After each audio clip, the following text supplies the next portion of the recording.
Welcome to the MSP Owner, the podcast where we dive into the journeys of MSP leaders, uncovering insights to help you grow, scale, and exit your business. Today, I'm joined by Tyler Hoffman, CEO of Metro Wireless, a Michigan-based wireless connectivity MSP, delivering business Starlink, LTE 5G, SD-WAN, managed Wi-Fi, VoIP UCaaS, and a bunch more.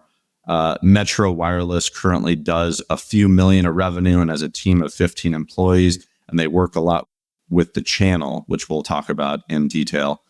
So Tyler's background spans consulting, operations, strategy, and then he acquired this business.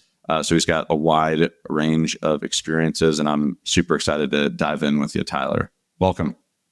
Thanks, Ben. I couldn't have said it better myself. Cool. Tell us a little bit about Metro Wireless. Yeah. So, the business itself has been around over a decade, but to your point, I acquired the business 3 years ago. And I describe it to folks much like you described it. We are a MSP, but our niche is in wireless. Colloquially to our clients and end users, we often say that we make wireless work, right? A lot of MSPs, a lot of end users struggle with wireless. And so we position ourselves as a premium wireless player in the market, and we'll get into some of the value add capabilities we have. But the one, for example, that's really popular at the moment is we can bond commercial Starlink with 5G together, giving faster speeds, carrier redundancy, static IPs, things like that. So there's a lot of value add in our NOC and what we can do there. The business historically got started in fixed wireless connectivity. We manage a network of 24 POP sites throughout Metro Detroit. We cover about a 90-minute driving radius from the central business district in Detroit. We're very proudly based here. We say when you call into our NOC, please excuse the Midwestern accent because our team is based here. And yeah, so Starlink's kind of the new cool toy that we have in our toolkit. But really, anything wireless we do, whether it's fixed wireless, LTE 5G, satellite, managed Wi-Fi, our niche is all wireless, and we take a premium take on that. So when you think about like the managed services as like a whole sector, right? Or like IT services, where do you play versus where do people, when people say MSP, what do you think they mean? And then where do you think you play? Because I feel like there's this language thing that's going on that I'm interested to dive into you with. Yeah, and I think I see where you're going with that. We are not your traditional MSP in the sense of we don't do cybersecurity, we don't do like help desk ticketing, managing Teams licenses, things like that. I'm sure we'll get into the dialogue, but inorganically, that's a space I think I want to start pursuing in that realm. I think we're an MSP more in the traditional like service provider kind of concept of a carrier in a way. That's the way our NOC has been built, is to be like a carrier class NOC. Again, because our heritage is in fixed wireless, we really come at things from a carrier perspective, and then more recently have added on the SD-WAN. If we're selling like hosted voice and UCaaS, it's often in conjunction with the wireless circuit. That's really where we kind of layer on some of the additional product set. But really, at the end of the day, we are a wireless carrier in a way. Got it. You're started out with fixed wireless. You're in wireless connectivity. You've got a NOC. You've got support technicians, but you think of yourself more as a carrier than a help desk MSP. But you're looking to transition the business in that direction in some way, or add capability. Yeah, and I would say like adding the capability. Again, because we are the wireless experts, it's hard for me to say that we can put a stake in the ground and say, hey, we're going to become the cybersecurity experts. That's probably a space that, at least organically, I probably don't see ourselves pursuing here in the near future. There's just so much wireless business out there for us to kind of tackle that we found our niche. We're never going to be a fit for every client, but where we often find our business is in the channel, right? About 85% of our business is derived from the channel. And so we actually work with a lot of MSPs themselves who need wireless solutions for their clients. A recent deal we did was with the credit union. We worked with their MSP. They wanted a failover Starlink circuit at each of their Texas branches. And so we worked with that MSP to provide that solution to that client. So we find ourselves often partnering with probably more like Datatel type MSPs who kind of do the full suite of services. Got it. And then with something like Starlink, and then you're basically buying Starlink, reselling it, and then providing management on top of it as like a full suite. Is that in that particular segment? We'll try to stay away from the word resale. So we are, but essentially your notion is correct. We are an official Starlink provider. We're listed on the Starlink website as an official partner. That was a 6-figure investment of ours to get into that space. And yeah, the story there on the Starlink was, back in 2022, when I acquired Metro Wireless, because we are again known as the wireless experts, we got the question of, well, Tyler, what do you think of Starlink? And I got that question about once a quarter. And in 2023, I started getting that question once a month. And then in 2024, I started getting that question every week. And we had to have objection handling in our sales cycles and thinking through what our perspective on Starlink was. Luckily, in early 24, Starlink came out with an official provider program that we then became a part of. They accepted us. We have case studies now with them on some of our deployments. And so now Starlink, again, is our cool toy, if you will. But the way that we approach Starlink is not a simple resale. We take a managed white glove approach. So, often we are doing the professional installation in 80% of our deployments. We add a peplink router, so that way we can route static IPs. We can do a /30, a /29, whatever we need static IP wise. And then most often, again, probably in 80% or more of our deployments, we're bonding at least some second, third, or fourth circuit. So I just did an oil and gas deployment 2 weeks ago.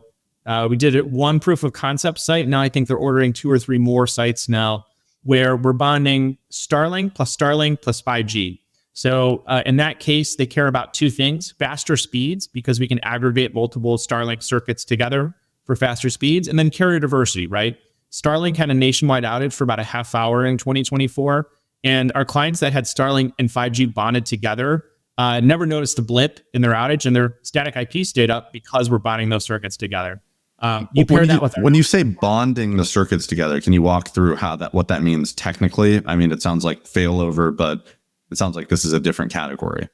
Yes, exactly. And that's via the SD-WAN functionality that we have. More failover is kind of more of an active passive setup with your circuits. Yeah. We run traditionally more active circuits. And so what it does is it takes the traffic from both of those circuits. Again, we do this via a handoff router, our peplink device. And then we route that through our data tunnel that aggregates those circuits together. And again, 2 reasons we typically do that. One is we want faster speeds, not only download, but upload speeds, right? You have clients with CCTVs, construction sites with architectural drawings that need to be uploaded overnight. For whatever reason, people will care about the upload speeds a lot these days. And then from there, we always route it over a set of static IPs that then get handed off to the client. So that's why at Peplink's Speed Fusion technology, there are other competitors out there, of course, but we've been using Peplink since 2017, and then it's been really successful for us. Yeah, that sounds really, really cool. And a lot of very specific use cases. And are you seeing the wireless space as like you're taking over these, I guess from a cost and performance perspective? Do you think that wireless is like gonna win versus these fixed carriers, or is there always going to be these fixed carriers who are laying fiber or other sorts of circuitry in the ground? Yeah, it's an interesting question. When I came into Metro Wireless, I candidly had done probably a lot more diligence into the residential wireless space. And so you're seeing a lot of these residential WISPs, wireless ISPs with their own fixed wireless networks. The government's putting a lot of money out there in subsidies for fiber to get deployed in the ground. So it's kind of an interesting time right now to be a WISP in the sense that with all the fiber money going around and the deployments there, you have 5G to the home. So Verizon, T-Mobile, and AT&T have gotten into the 5G game to the home, also in the business, which is kind of impacting us a little bit. And then Starlink, of course, also has a direct product with consumers as well. So that's kind of what's happening on the resi side. Kind of an interesting time there.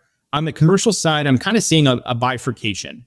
Our clients who really just wanted a cheap failover circuit, kind of like your local pizza shop or your local tire shop down the road, we're seeing, AT&T, Verizon, T-Mobile are all offering these 5G circuits for $70 to $80 a month. And that's a great option for a primary or failover if you're very cost sensitive of a consumer. Where we play is kind of in the other end of the market, more the premium white glove, where we handle the install, we do the static IPs. Most often we're doing multi-site clients where Verizon's good in some areas, AT&T's better in others, and T-Mobile is better in, say, a third geo. And we'll combine all those carriers together onto one invoice, one deployment, one project management. style. So that's where we really start to add value versus, the single Tommy's Pizza down the road who wants a cheap failover connection so their DoorDash orders don't go down. Got it. And then when you've got, a 70 unit client, and then they're not all in your specific geo, are you buying connectivity on net, or how is that working? And then say I'm a franchisor who has 50 locations within yours and I've got 25 outside of your area. How does that work on the front end to the client and then also on the back end? Like, how does it logistically work? Yeah. So our typical quoting process is we always ask for the service address and, hey, we have some basic discovery questions. What are you looking to do with your circuit? Is it a primary? Is it a failover? User speeds, static IPs, all those types of intake questions. And what we do is we do a site survey for each address that you provide to us. And we confirm, hey, who are the closest cell towers? Is it Verizon, T-Mobile, or AT&T? Are those towers 5G capable? There are multiple flavors of 5G. So there's a lot of diligence we do up front to confirm who the best carrier is. And then from there, so even though Tommy's Pizza down the street might not be our ideal client, a Jets Pizza franchisee is a better client for us, right? And we have multi sites with Jets. But so we'll take a look at each of their addresses and say, hey, Verizon's going to be better here. AT&T is better here. T-Mobile's better here. And from there, we also, we have a wholesale and authorized partnership with the Starlink. We also do that with the other three carriers, right? Got it. It's all wholesale. It's all wholesale. So then to the client, it's all on your paper, and yes. The client is paying you, and then you're figuring out the connectivities, the carrier on the back end. It's all in one invoice. That's exactly right. Got it. Hi, I'm Ben Tigelaar, the host of MSP Owner Podcast and the CEO of DataTel, an IT managed service provider with 35 employees. The mission of this podcast is simple: to have authentic conversations with IT owners about their journey, how it started, the challenges they faced, and where they're going next. Every episode, I personally walk away with a new actionable item to strengthen my own business. But a quick word about my company, DataTel. We are actively acquiring MSPs who align with our service and culture. So if your company is generating between $1 and $10 million of revenue, I want to talk to you. But wait, you're probably thinking, why me and why DataTel? First is, I get you. I understand the challenges MSP owners face, being one myself, feeling overworked, overwhelmed, constantly being on call, struggling to bring in new business. I have the solutions and people in place to address these pain points. Second is culture. We run our business on EOS, Entrepreneurial Operating System, which has been transformative for our employees and clients alike. I believe that building a great company comes down to finding and retaining great people who are in the right seats. Everything else is noise. If any of this resonates, it probably means we're a fit and we should be having a conversation. Until then, let's get back to the show. Before we dive into further, I want to get a little bit more context on your background. Sounds like you did some time in consulting. Can you talk a little bit about that? And then you jumped into entrepreneurship to acquire. That's always a very interesting, how did you get from there to here? So yeah, can you tell me a little bit about that? Yeah, sure. So correct. My formative years, I did my tour of duty in consulting. I was in Deloitte's strategy and operations practice. I learned a lot, right? I mean, the analytical capability I got working with multiple Fortune 500 clients, different project styles, different teams was really cool. Where that contrasted to kind of my other experience in life was both my parents had small businesses. My father had a small advertising agency and my mom a small law firm for much of my formative years. And the level of autonomy that they had in their lives was certainly a lot different than my experience as a consultant, and also a lot different from the experience I saw of the partners, right, at the consulting firm. And again, you would never read about my parents' companies in the Wall Street Journal or what have you, but they lived a good lifestyle. They had a ton of autonomy. And I really came to realize that I didn't think I was going to be on the partner track. And so it wasn't the path that I wanted. I knew that I wanted to pursue something a little bit more entrepreneurial. I didn't have some sexy, hot startup idea. I didn't have the courage to do that. And then, of course, I found out about search funds and entrepreneurship through acquisition, and eventually developed a thesis in wireless because of it's a lot CapEx, more friendly than fiber or wireline connectivity is. It was a growing space, right? Whether it's Starlink, 5G, et cetera, it's growing. And recurring revenue is a beautiful thing, of course. So that's how I came and found Metro Wireless. I'm from Detroit. It was very coincidental, though, that I found Metro Wireless, which is also based here in Detroit. I was kind of sourcing opportunities all across the upper Midwest. So you actually had a very specific thesis on wireless? That was what you're looking for, a wireless company? Yeah, I liked the WISP space because, again, recurring revenue, everyone needs internet. I mean, Ben, there's like a crazy statistic out there that people would rather go without sex than their cell phones and the internet, which is a wild concept if you think about it. So people's demand for internet continues to grow. And so I just want to kind of follow the macro tailwinds, right? And so that was an opportunity that I saw. Again, most of my focus was in residential wireless providers. But when I found a commercial opportunity that had B2B auto-renewing contractual revenue, I said, hey, let's go.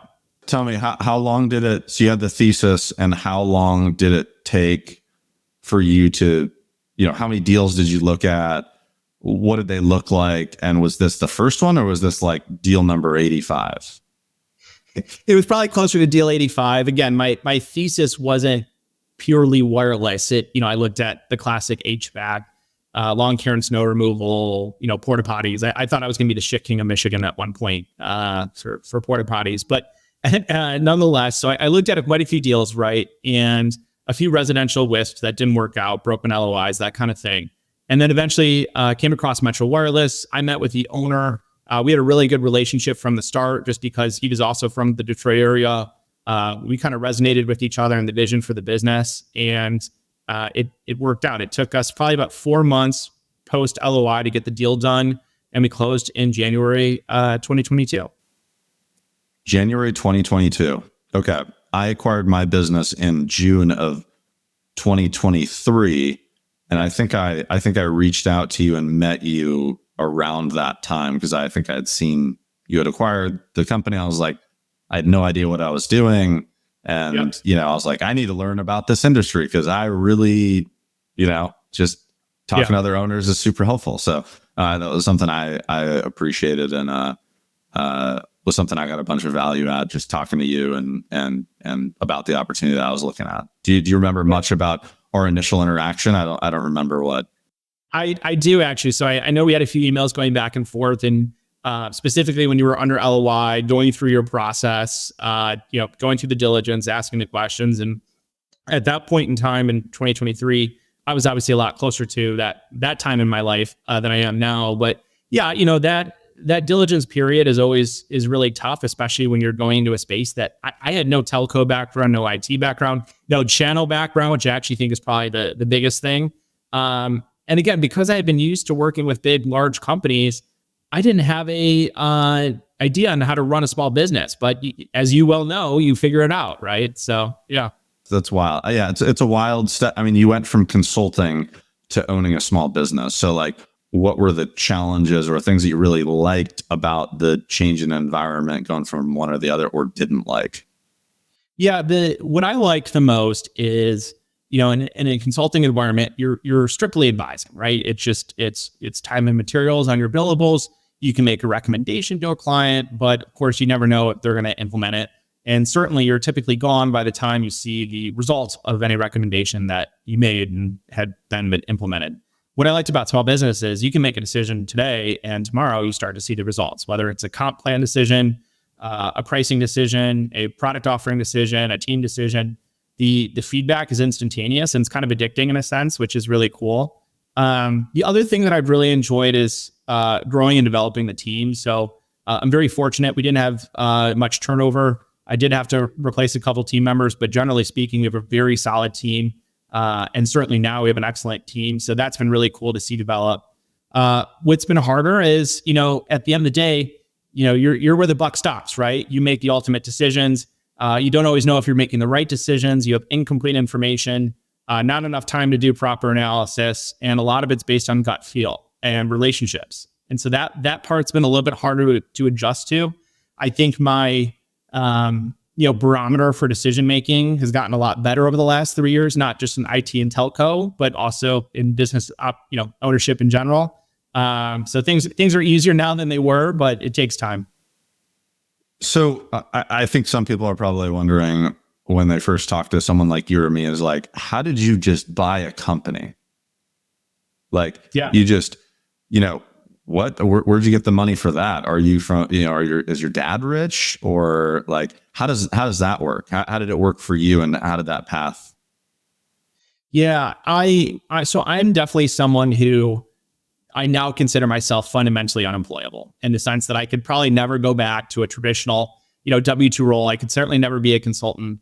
I often tell people, like, if Metro Wireless doesn't work out, let's say there's a bankruptcy or whatever, I don't think I could go back to a normal job. I would probably try to find an operating role within another small business, maybe consult for a small business, but I could certainly never go back to a traditional career pathway, which is interesting because I got my MBA and I have a lot of friends who, was going down the consulting path or the banking route or the private equity route. But for me, my personal journey to get back to the question was, I knew I wanted to pursue entrepreneurship. I knew I didn't have a startup idea. I wanted to pursue this search fund route because it said, you try to find businesses that have good characteristics, CapEx light, good recurring rev. B2B is obviously more, higher quality than B2C. And so for me, when I saw that opportunity, I immediately started sourcing. Now, I was fortunate that I had some savings built up over time, and I didn't end up doing a raise, but rather acquired my business by an SBA loan, which is a very common way for people to buy businesses these days. So I have a 7A loan. Of course, it's personally guaranteed. And that's how I got my deal done. So you didn't raise any money. You just used your own equity for the cash infusion, and then SBA financing. That is correct. My deal worked out, again, if you're looking at the capital stack, right? So I have, my personal dollars in that deal. I have seller financing, of course, and then bank debt. And that's for my self-funded deal structure. That's what worked out. Now, of course, I had considered previously doing a raise. I thought at one point that I was going to have to do a raise for my deal. However, I learned about, full standby notes, right, through the SBA. And I was able to work out a deal with the seller that was more favorable to me and didn't require me to go, complete a raise process. Gotcha. So just as you don't have to reveal too much, but as a percent of the acquisition price, how much equity did you have to come to the table?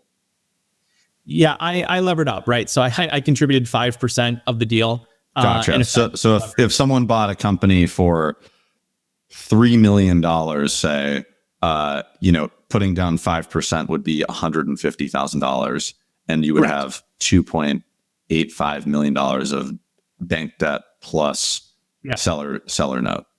That's correct. That's incredible, because then you end up owning 100% of a company. I'm sure some people are like, how do you sleep at night? Yeah. And, Ben, as you know, my story hasn't been all, rainbows and roses, right? So that's, so yes, when levering up that much, and I'm not saying that I would do it again, but I'm not saying that I wouldn't have done it, I guess, in a way. I'm trying to decide how I feel about my decision. It's okay to not know. It's okay to not know too. Yeah. I levered up all the way just because to your point, I was solving for ownership and autonomy, and I wanted to get in the game, right? A quick tangent note, I was talking to a guy who had done a traditional search fund process, and did a raise with his investors. And, his very smart guy, smarter than me, very well put together, had a good thesis.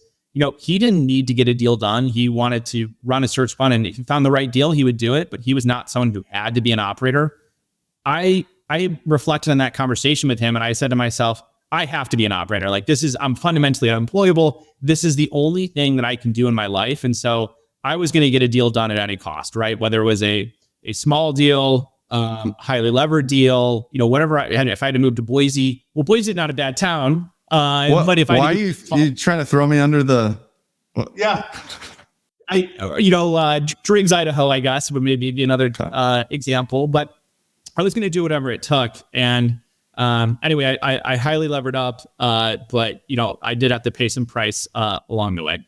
So let's dive into it, right? Potentially, what happened after you closed?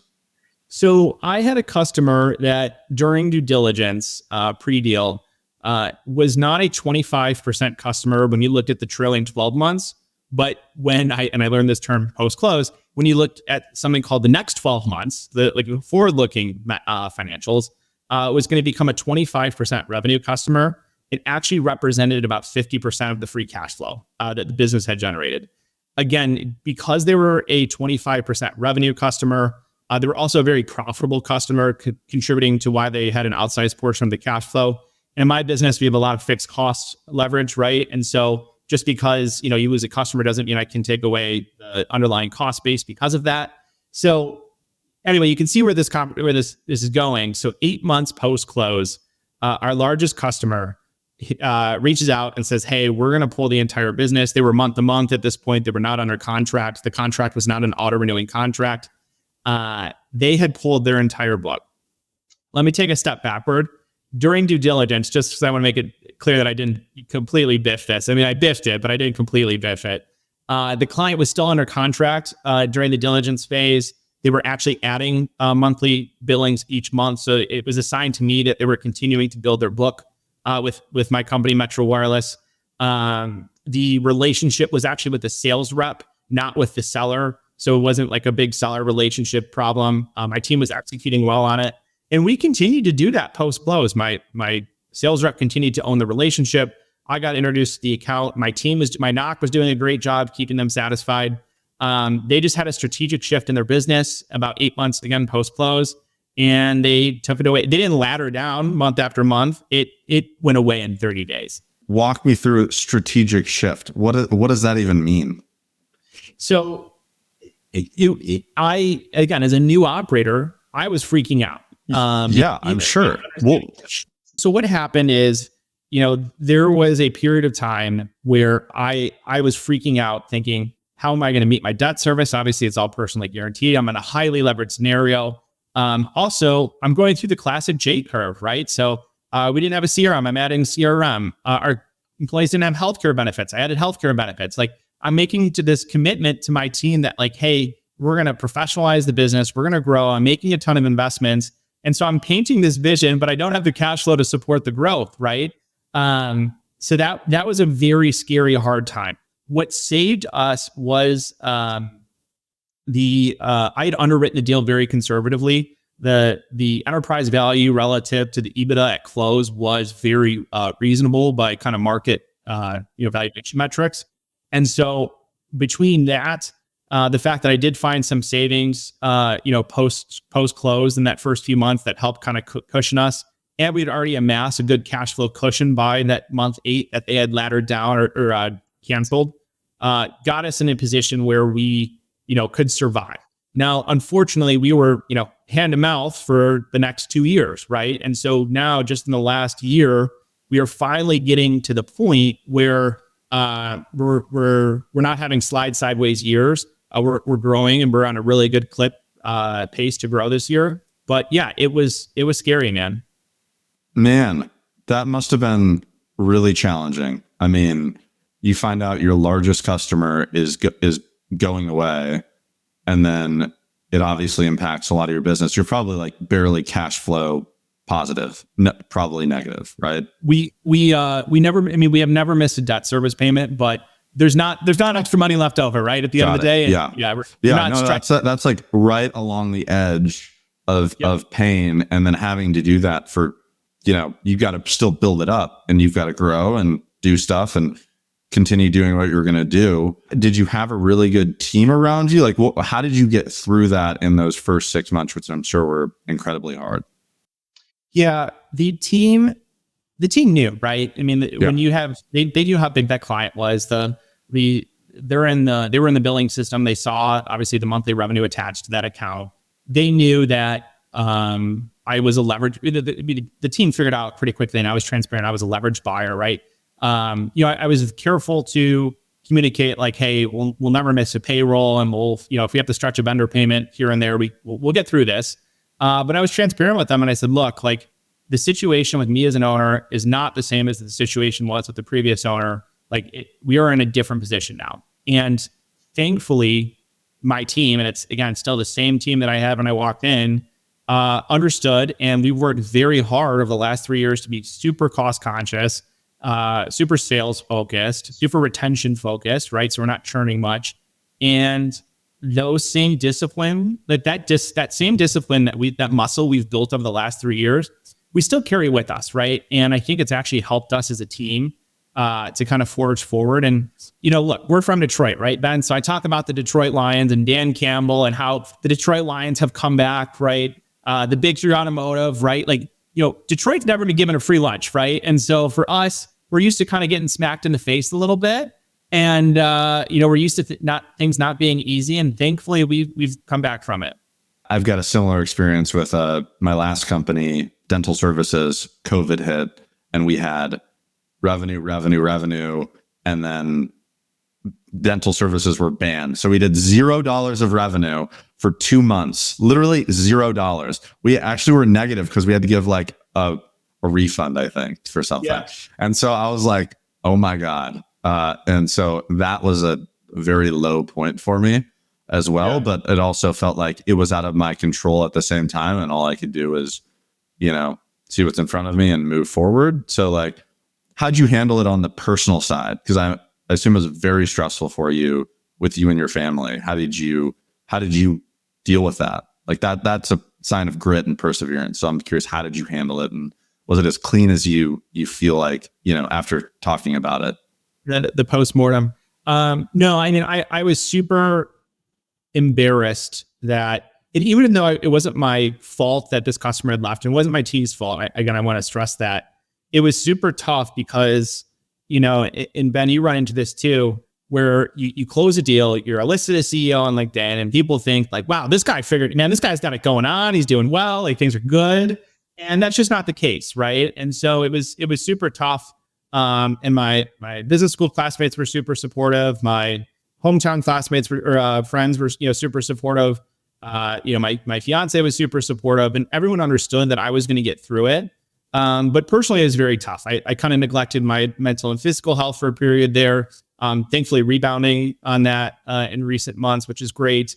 I'm not having the financial outcome, right, that I kind of hoped for when you read the case studies from Harvard and all of that. At least not yet. And yeah, for a period of time, it was very stressful. And it the imposter syndrome kind of sneaks up on you, right? Because you're thinking like, wow, how did I miss this? Or could I have structured my deal differently? Or could I have out-operated this problem? And what gives me pause and what makes me kind of reflect and have a bit of calmness at this point is there's really no decision post-close that I would have done differently, right? At the time, I didn't know that seller notes could be contingent with the SBA, right? I could have structured my deal a little bit differently based on that customer. I could have looked at the forward financial outlook versus just the historicals. But other than that, like I can't fault myself or my team. And so we just kind of move forward. Yeah, I think that's the hard thing that some people don't grasp as non-owners is like, there's just inherent risk in doing what we do. You can do everything right. You can play the right cards. And sometimes they don't turn out the right way. And what's more important is what do you do when you get a bad hand and you lose some money or you lose a big client or a key employee, and like, how do you move it forward and become a better company from there is like, I think is the story that plays in my head when bad stuff comes around. It's like, okay, I can get through this and, we can fight through this. And then guess what? A year later, I feel like we're in a better spot than we were before. And that is where I want to take a moment to comment, it hasn't all been bad, right? So over the last 3 years, some of the great decisions we made, of course, was getting onto CRM. Our sales reps and comp plans are a lot better. So they're incentivized for the right type of activities.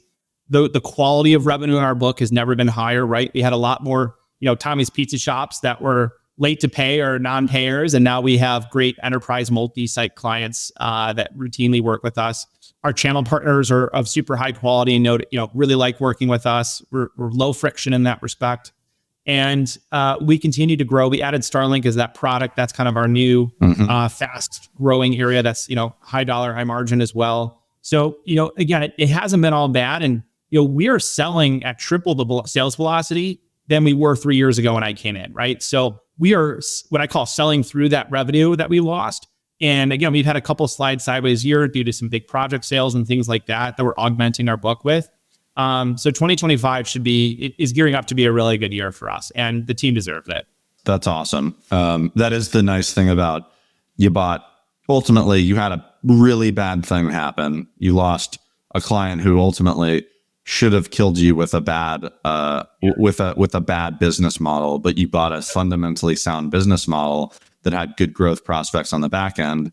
And guess what? You lost it, and guess what? You grew over time, and the result was, so that is one of the things that you did really well is you picked a really good quality business because you knew you wanted recurring revenue, you wanted strong B2P opportunity, you wanted general growth trends. Like that decisions that you made way back when allowed you to have this better outcome, right? Versus if you were a HVAC contractor and you lost your 50% business, and how are you going to replace that? Well, guess what? You can't make payroll anymore. Fair.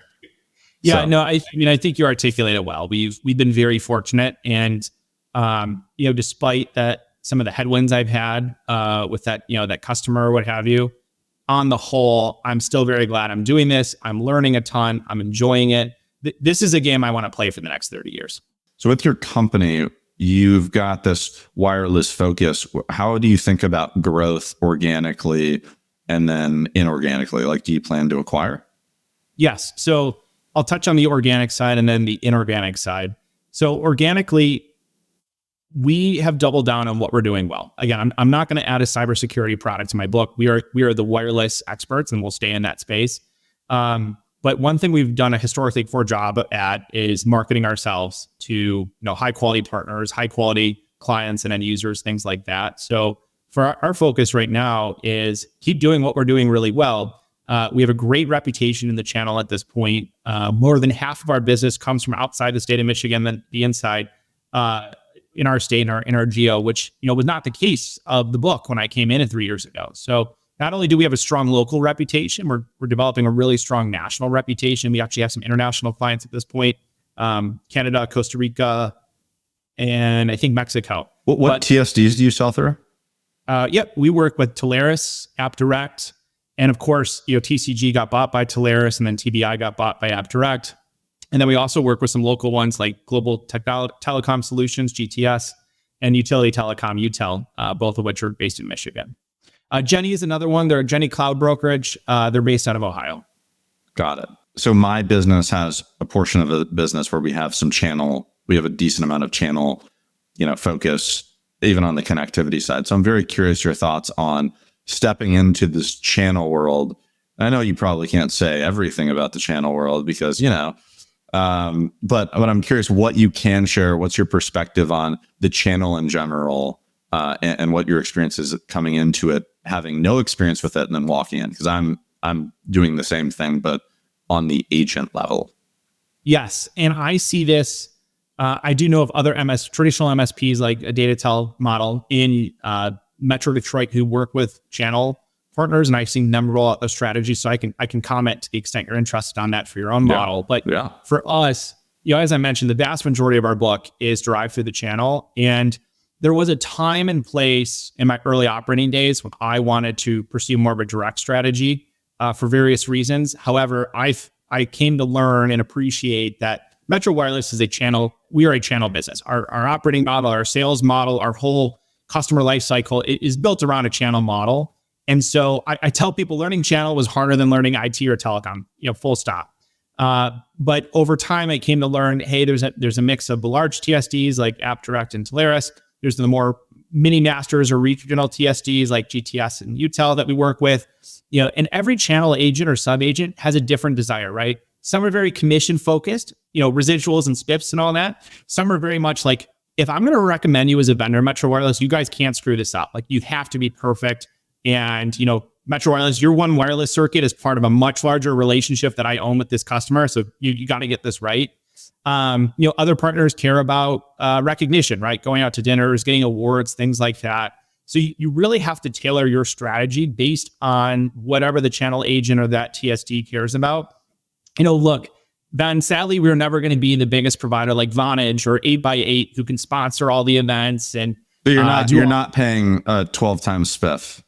No, we are not paying an 8 up small X upfront spiff, right? I think some of those days, now that the economy's, shifting, are kind of going away, but we'll never be the platinum sponsor, right? And so what I tell my sales team is there are ways to affordably and to penetrate channel partners, through good old fashioned brass tack sales tactics, right? Email marketing. We have a BDR who just focuses on building partner relationships. I call them dormant dogs, like a partner that maybe quoted a circuit a year ago. And it's like, hey, you quoted an LTE circuit a year ago. Are you aware that we do Starlink and Wi-Fi and DAS and all this other stuff to kind of rehash and get, dormant agents kind of quoting again, trainings, things like that. So there's a lot of focus on the channel. And luckily, because we execute just so well, our repeat business with agents is super high. That's huge. And I also think about, man, all these agents have such big portfolios that they can consider, that they can look at. And it's like, what is your, defining feature for why someone picks you, right? Which sounds like getting in front of them, right? Recency bias is like a huge thing, right? If you're in front of people, you're going to have a better opportunity, which is duh. But past that, what do you, because it sounds like you're never going to be the biggest. You're a relatively small organization, but you have unique benefits from working with you. What are those? What do you pitch to agents? Yeah, and I'm laughing because, to your point, agents have so many providers that they can work with, right? They have multiple, like UCaaS is probably the most competed space, and I'm glad I'm not a pure UCaaS shop. There, whether you want AI transcription, the auto attendance, like all the craziness in UCaaS.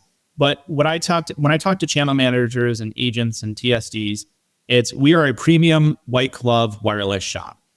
No, I will not be the $70 a month Verizon circuit, but if you need a pro install, outdoor antennas, you need static IPs, you want to bond multiple circuits from multiple carriers together, you care about a knock that averages 96 out of 100 on CSAT scores. We average 5.0 out of 5 on Google with over 100 reviews. We average a very satisfied ranking on our customer onboarding. If you care about those types of things, those clients are, willing to pay more for their monthly service to get a better support. We average less than 30 seconds full times to get to a live technician here in Detroit. So if your client cares about that, we are your shop, right? We are the easy button option for you. And that's how we position in a nutshell. Cool. I like it. I'd choose that over the big guys any day.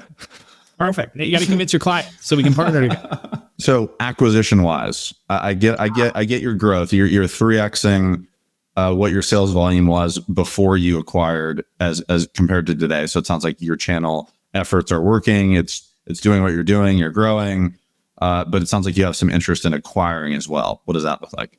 Yes, and thank you for reminding me. So we are chasing down the organic growth as effectively as we can at this point. I'm very pleased with that. And if you remove the churn impact, like our sales team is highly effective, which is great. Then the next step for that is inorganic growth. So over the last 3 years, a lot of my discussions are with fellow business owners, and I'd like to stay in this space that we're in, commercial wireless. So I'm continuing to meet with owners in this space to see if there's a potential, transaction that can be had. I'm also looking, in tangential spaces, whether it be, a traditional pure play MSP like you do at DataTel. There's a VAR that I've looked at. There's all sorts of different inorganic opportunity. I have not had the mental capacity and bandwidth to start sourcing opportunities because I've been focusing on rebuilding my book for the last 3 years. But 2025 is now the year for me to do that. And so we've promoted internally a vice president who's more of the day-to-day operator at this point, allowing me time to go focus on the inorganic opportunities. So that's pretty exciting. Yeah, I wonder what's the most natural business that would fit with yours. Would it be a VAR? Would it be other services that are provided to like mid and enterprise? Would it be a help desk MSP? Like what actually would fit the best? Yeah, what would fit the best, unfortunately, is probably a little too niche for to find many opportunities. But I would look for another commercial wireless operator who's carrier agnostic, like we are, manufacturer agnostic, and has the recurring B2B revenue book that we have, and we can layer on our knock with that client, with that base, right? And take over that style. That'd be the ideal. That seems the easiest. Yeah. But Easy. if you were to add something that wasn't exactly what you do, what would that be? Yeah. The closest next to that would be, our hosted voice system is obviously like a white labeled system. We would find someone else who does that. We would also find, the VAR, right? So we sell Peplink is our kind of like a cradle point router. I'm taking a look at the VARs who do that because there's a huge kind of private equity push right now to convert VARs to an MSP model. And, the margin profile on MSP is a lot more favorable than VAR. And so I would like to get into that space. And then finally, I've also looked at residential ISP still. I still think being a carrier is a good space to be in on the whole. And if you can find the right one at an attractive valuation, I'll pursue that. Got it. Yeah, I like the VAR route too, or these agencies who have. It seems like your biggest opportunity is in the like mid and enterprise space, right? Like, because you want to have larger clients, you want to have multiple locations, you don't want onesie twosie. It's like you go further down the road with MSP. MSP is small business most of the time. VAR, you end up being medium to large. So like there's an alignment of client, your client base plus what you want, where you want to go. It feels like. Yeah. And so again, it's obviously easier said than done. I'm just kind of generating the deal flow. But again, I've done this process before, right? Okay. So I know what to do. Cool. I just got to get the cycles in, and I'm having a lot of fun with it at this point. There was obviously a period in that first 18 months that was very hard, very stressful. But now that we're kind of coming on the other side of that, I'm having a lot of fun. So it sounds like some of your clients might be, could an MSP in California use you for a national client who has a bunch of, has 25 locations? Would that be a potential? That's typically what we run into, right? Okay. It's typically MSPs, and they're great partners for us because, they receive commissions on obviously residuals and spiffs and all that, but they find us to be the easy button option to work with. And, it depends. If they want to be they want to be the party installing all the routers and, doing the project management, we don't ever want to step on their toes. We want to be a good partner to them. To the extent they want to be hands off, we're happy to be hands off too. So there's lots of different arrangements that we can work on with traditional MSPs. Interesting. Yeah, this IT services world, I think, is much bigger than just help desk, right? Yes. It's cybersecurity, it's wireless, it's fixed connectivity, it's all of it that comes into this IT umbrella, which is how I think about it. I don't know. I think a lot of people think, they think of a pure play MSP as the only thing, but in reality, it's a spectrum. It's from over here to, it's all the way up from the carrier all the way down to a single location, and then it goes, it's a wide, expansive universe.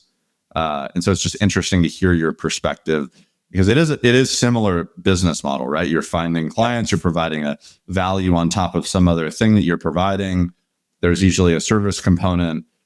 There's a customer service component. You're just playing in a different spot, and then your sales are typically being generated by an MSP rather than by the actual end client many times. Instead of going direct. So it's interesting. There's so many different ways to play the game, and it's cool what you've done and the challenges that you've overcome too. Yeah, it is. And I think you're right. Like there are a lot of different ways to skin the cat, but as you know, at the end of the day, like if you have to take care of your clients, right? Check in with them, do account management, making sure things are going well, proactively addressing issues. You obviously have to have a good sales cycles and a frictionless process, but at the end of the day, it's all, it's B2B sales and B2B relationships, right? You have to, take care of your clients and get those referrals and kind of develop your pipeline. And it's a game. Right? The great game of business. Yeah. Where do you want to be in 3 years? What do you want your company to look like? What do you want your life to look like? From a professional perspective, I had no intention to sell, right? One of the reasons I also didn't want investors on my cap table is I want to do the long-term holdco model. I think it's a very attractive model. I know it's getting a little hype at the moment, but I think the long-term consolidation play is super cool, and I have no intention to sell. I have no need for a liquidity event. I'm a pretty simple guy on the whole. And so I want to continue acquiring and building in the space. That, And I want to be, geographically flexible, right? Because I like to travel. That's probably one of the big things in my life that I like doing. And so I want to continue doing that. From a personal perspective, I think I was alluding to, again, travel is really important to me, building a family, having geographic flexibility. I spent about a decade in Chicago, so I might see myself ending up there long-term. I'm a big skier, right? So I like going out skiing out west in the winter. So that's what it's like. But on the whole, if all I ever do in life is run Metro Wireless and run, a good process here, I think I've kind of, won the lottery in that respect. Nice. Well, I'm excited to see what you do over the next couple of years. Man, thanks for diving into your story, telling us, being authentic about, the challenges that you went through with your business. And, it's not always easy. And that's part of what makes it cool and fun and exciting, and why a lot of people don't do it, because they don't have that. Sure. They don't have it, which is okay. But I think you do. Thank you. I appreciate it. Again, being in Detroit, which is the land of, coming back from a down position, it's the story, right? And it's more about, what do they say? It's the hunt and the dog rather than the dog and the hunt. And that's definitely the story here with me and my team. And again, we're finally, getting some really serious momentum, and I'm ready to ride the rocket ship. So thank you. Cool. Tyler from Metro Wireless, thanks for hanging out. Thanks, Ben.